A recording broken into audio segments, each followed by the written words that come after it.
Sa paggawa ng ating fogging misting system, so ito yung mga components na gagamitin natin. So meron tayong female threaded valve na gagamitin natin sa connection para sa main water natin, main water line. Gagamit din tayo ng male flush valve. Then syempre yung ating 4-way mister, tsaka yung hanging cable niya. So yung hole puncher natin na gagamitin para sa ating poly pipe. Then yung poly pipe na 16mm. So first step natin, ikakabit natin itong female threaded valve natin sa poly pipe.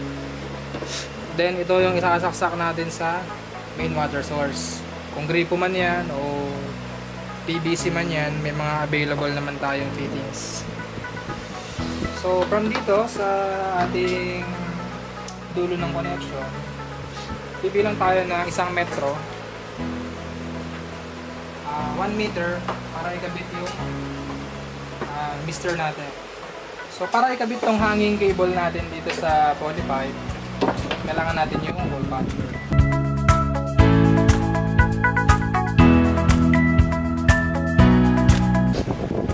Then ikabit natin tong hanging cable sa poly pipe.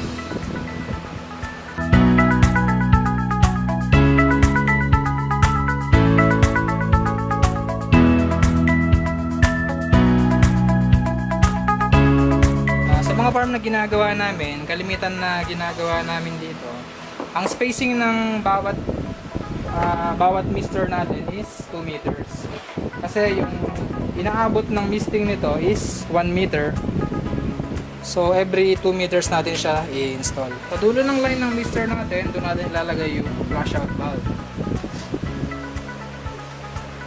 So ang purpose ng flush out valve na to, ito yung pinaka end cap niya. At the same time, kung magkakaroon man ng bara dito sa ating misting system, pwede natin siyang i-flush out dito.